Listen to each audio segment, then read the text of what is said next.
Lo mismo que en los propios antecedentes de este Tribunal Superior, en un caso de sustancial analogía al presente, que dice: aún admitiendo la tesis contraria, bajo la cual se permitiera aplicar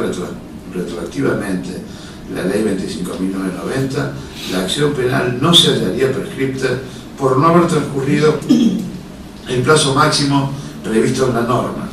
Debe estarse al máximo tiempo de duración para el delito de que se trate, que en el caso sería de 4 años, en referencia al lapso de inhabilitación prevista en el artículo 248. Dicha evaluación, aún susceptible de crítica, conforme al argumento de la defensa, ha tenido cierto eco dentro de la doctrina, y es de destacar que diversos tribunales del país han adoptado la doctrina que se inclina por la pena de mayor extensión. Confrontar RI 55, año 2006, del 27 de 4 de 2006, magistrado CIA, con Lorenzo Valdemar García, Luis Silva Zambrano e Isolino Hostia Esquivel. En síntesis, tanto la doctrina mayoritaria como los antecedentes jurisprudenciales mencionados conducían a que el magistrado correccional ponderara el plazo máximo de 4 años, que se corresponde con la pena de prescripción mayor. En su lugar, sin argumento jurídico alguno, tomó en consideración con exclusividad el término de la pena privativa de libertad, lo que llevó a sostener de modo erróneo la extinción de la acción penal. Pero aún más, en lugar de prestar atención a tan elemental aspecto, hizo valoraciones impropias de la judicatura, siempre a modo de excusa por el supuesto fenecimiento de la acción penal, al señalar, por ejemplo, que este Tribunal Superior le remitió la causa a sabiendas que se hallaba en uso de licencia ordinaria por compensación de feria, y que debió reparar esa situación disponiendo con urgencia las diligencias que tendían a la celebración del juicio, aspecto que se trata de remarcar precisamente en su fallo. Ese tipo de argumentos e imputaciones deslucen la argumentación del juez correccional,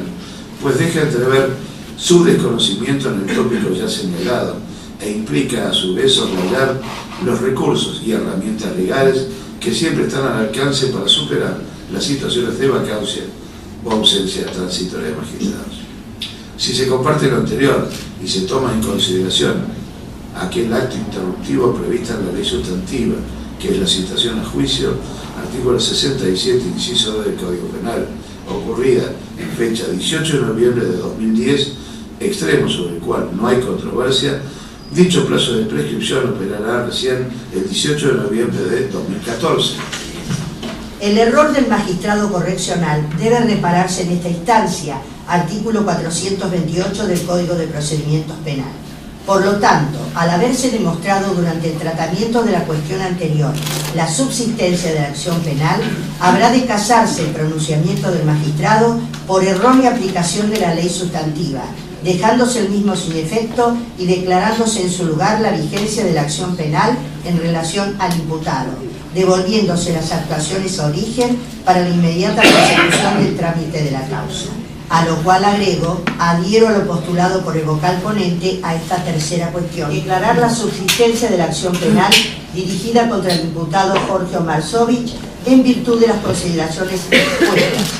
Artículo 62, inciso segundo, en función del artículo 248, ambos del Código Penal. Cuarto, devolver las actuaciones al juzgado de origen para la inmediata prosecución del trámite. Artículo 428 del Código de Procedimientos Penales.